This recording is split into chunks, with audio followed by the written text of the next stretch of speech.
రెండుకల సిద్ధాంతం అంటుల్లా ఈ స్టేట్మెంట్ గప్పట్ల ఉద్యమ సమయంలో టీడీపీ అధినేత గదే మన ఏపీ సీఎం చంద్రబాబును బాగా బ్లేమ్ చేసింది బీఆర్ఎస్ పార్టీ.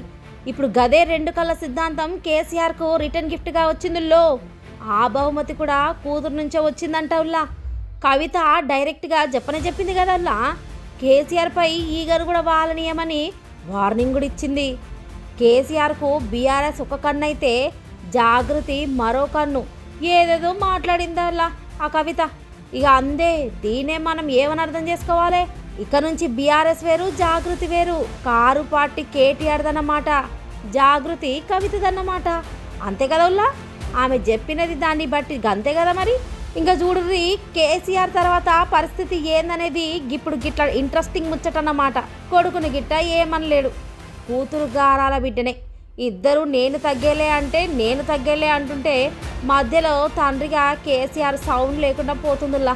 ఏ కన్ను పొడిచినా ఆయనకే కదా ఉల్లా బాధ. మరి అత్యంత క్లిష్టమైన సిక్కుల్లో చిక్కుకుపోయిర్రు మన గులాబీ అధినేత కేసీఆర్.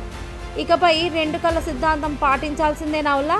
కానొకప్పుడు గిట్ల కేసీఆర్ ఎత్తులు జిత్తులకు చాలామంది రాజకీయంగా సమాధయ్యారనే వార్తలు మనం గిట్ల చాలా వింటున్నాం కదా ఉల్లా. ఇప్పుడు అదే ఆయనకు రిటర్న్ గిఫ్ట్గా గదే దెబ్బ కొడుతుందని అందరు మాట్లాడుకుంటున్నారులా. తిన్నింటి వాసాలు లెక్కపెట్టిన లీడర్కు కన్నింటి వాసాలు లెక్కిస్తుందా డాటర్ అంటూ సోషల్ మీడియాలో కామెంట్ కనిపిస్తున్నాయిలా. 2001 ఏప్రిల్ నెలలో జలదృశ్యంలో టీఆర్ఎస్ పార్టీ పెట్టి కొండా లక్ష్మణ్ బాబూజీని వాడుకొని వదిలేశారనే ఆరోపణలు గట్టిగా ఎదుర్కొంటున్నాడు మన కేసీఆర్. టైగర్గా పేరుగాంచిన ఆలే నరేంద్ర తన తెలంగాణ సాధన సమితి పార్టీని అప్పటి టీఆర్ఎస్లో విలీనం చేసి కేసీఆర్కు మద్దతుగా నిలిచిండు. కానీ కారు పార్టీలో నంబర్ 2గే ఉండేవారు. అలాంటి నరేంద్రను తొక్కేసి ఆయన పార్టీ విడిపోయేలా కేసీఆర్ కుట్ర చేసినారనే ఆరోపణలు కూడా గప్పట్లో గట్టిగానే వచ్చినాయుల్లో. రామలమ్మ సైతం తన తల్లి తెలంగాణ పార్టీని కేసీఆర్ చేతిలో పెట్టి ఆయనకు రాఖీ కట్టి దేవుడిచ్చిన చెల్లె అని అన్నాడు.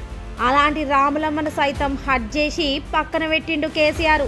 పార్టీ నుంచి వెళ్ళగొట్టారని కేసీఆర్ తీవ్ర విమర్శలు ఎదుర్కొన్నారు. ఇక గులాబీ జెండాకు ఓనర్లము మేము గిట్లన్నందుకు ఈటల రాజేందర్ సార్ను ఎంత అవమానకర రీతిలో మెడపట్టి గెంటేసిరో తెలవనిది ఏమున్నదుల్లా.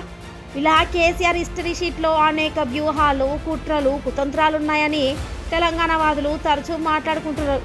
అలాంటిది ఇప్పుడు సొంత ఇంటిలోనే సమస్య రావడంతో ఈ చాణక్యుడు ఎలా చాకచక్యంగా పరిష్కరిస్తారో తెలంగాణ ప్రజలు 1000 కళ్ళతో ఎదురు చూస్తానుల్లా. కవిత చెప్పినట్టు రెండు కళ్ళ సిద్ధాంతం కేసీఆర్కు వర్కౌట్ అవుతుందా? ఇప్పటికే బీఆర్ఎస్ యాక్టివ్ పాలిటిక్స్ గట్టిగానే చేస్తుందిలా. కేటీఆర్ కూడా యమ స్పీడ్ పెంచిండు కదా మరి ఇప్పుడు కొత్తగా కవితను కేసీఆర్ వెనకేసుకొని వస్తారా లేదా పక్కన పెడతాడా చూడాలి. ఇంకా మరి ఏం జరుగుతుందో. జాగృతి జోరు పెరిగితే అది కారుకే డ్యామేజ్ అని అందరు ఉంటురుల్లా. కంట్రోల్ చేద్దామంటే కూతురు ఇన్నమంటే ఇంటనే లేదట. తాను కేసీఆర్ కంటే ఖతర్నాకంటూ మాట్లాడుతుందంట మన కవిత. అందుకే కవితక్క విషయంలో కేసీఆర్ ఆలోచన ఎట్టా ఉండబోతుందనేది ఉత్కంఠంగా మారిందిలా. మరి కేసీఆర్ బయటకు వచ్చి జనాల్లోకి ఎలా పోతాడో మనం కూడా చూద్దామల్లా.